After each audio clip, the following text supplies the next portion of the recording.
BJP నాయకులు ప్రముఖ సినీ నటుడు ప్రకాష్ రాజ్ను సముద్రంలో చేపలకు ఆహారంగా మారుస్తారట. దాని అర్థం ఏమిటి?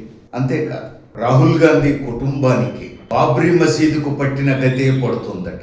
దానికి అర్థం ఏమిటి అంటే రోజు రోజుకు బీజేపీ నాయకులు రెచ్చిపోతున్నారు. ఈ దేశంలో ప్రజాస్వామ్యం ఉన్నదన్న విషయం కూడా మర్చిపోతున్నారు.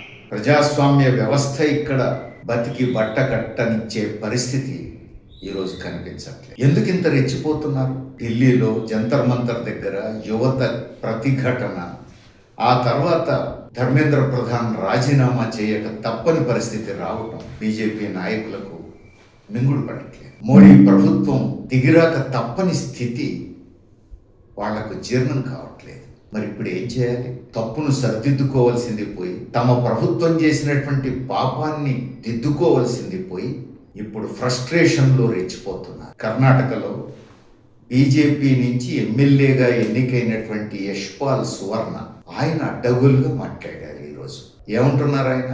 జంతర్ మంతర్ దగ్గర యువత ఆందోళనకు సంబంధించి ప్రకాష్ రాజ్ గారు అక్కడ మాట్లాడిన విషయాలన్నీ కూడా మా బీజేపీ కార్యకర్తలు గమనించారు. ప్రకాష్ రాజ్ చేస్తున్నటువంటి విమర్శలను బీజేపీ కార్యకర్తలు దగ్గరగా గమనిస్తున్నారు.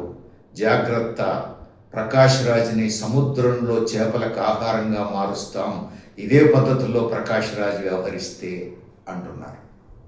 అంటే అర్థం ఏమిటి? చంపేస్తారా? చంపేసి ముక్కలు చేసి సముద్రంలో చేపలకు ఆహారంగా వేస్తారా? ఎటుపోతోంది ఈ దేశం? ఇక్కడితో ఆగలేదు. రాహుల్ గాంధీ ఇట్లానే రాజకీయం చేసినట్టయితే ఆయన కుటుంబానికి బాబ్రీ మసీదుకు పట్టిన గతే పడుతుంది అంటున్నారు ఆయన. అంటే అర్థం ఏమిటి? పట్టపగలు బాబ్రీ మసీద్ని చట్టవిరుద్ధంగా కూల్చివేశారు కదా. ఇప్పుడు రాహుల్ గాంధీ కుటుంబాన్ని బాబ్రీ మసీదు కూల్చివేతతో పోల్చడం అంటే అర్థం ఏమిటి? రాజీవ్ గాంధీ కుటుంబాన్ని అంతం చేస్తారా? కాకపోతే దానికి వేరే ఇంకేదైనా అర్థం ఉందా? ఉంటే బీజేపీ నాయకులు చెప్పాలి ఏం అర్థం ఉందో.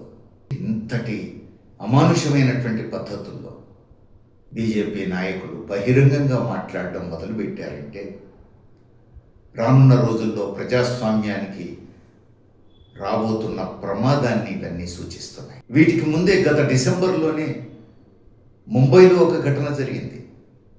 Social democratic party of India సభ్యులు ఒక ఇద్దరు బాబ్రీ మసీదును కూల్చి ఉండాల్సింది కాదు అన్నారట. అట్లా అన్నందుకు బొంబాయి పోలీసులు ఏం చేశారు?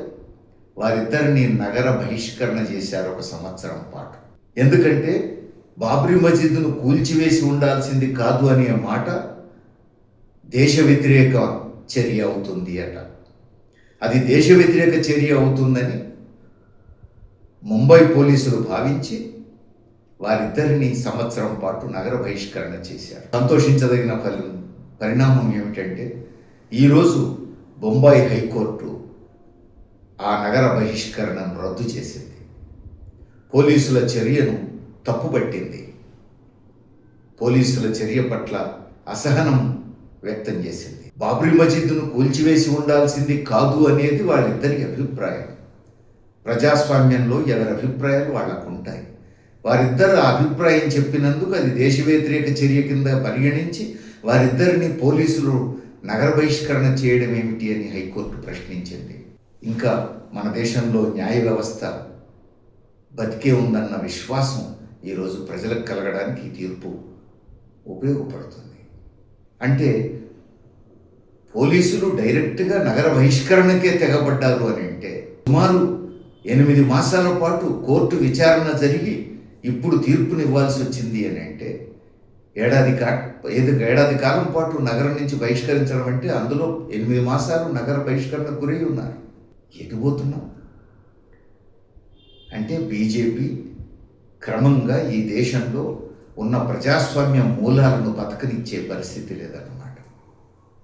ఇంత బహిరంగంగా అడ్డగోలుగా వారికి ఏమి తోస్తే అది చేస్తున్నారు, ఏది తోస్తే అది మాట్లాడుతున్నారు, బహిరంగంగా బెదిరింపులకు పాల్పడుతున్నారు.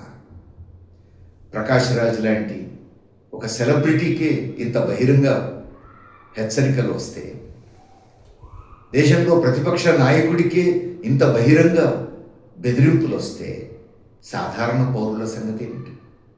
అంటే ఎవరు ప్రశ్నించినా ఇక వారికి రక్షణ ఉండదా? ఇక వారికి భద్రత ఉండదా? ప్రశ్నించే హక్కు లేదా?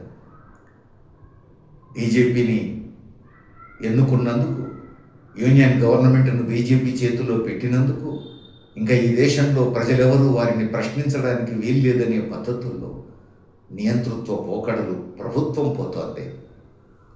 అధికార పార్టీ రెచ్చిపోయి విచ్చలవిడిగా బెదిరింపులకు పాల్పడుతోంది. దీనికి ప్రజలు గమనించాలి. ప్రజలే ఈ దేశంలో ప్రజాస్వామ్యాన్ని కాపాడుకోవాలి.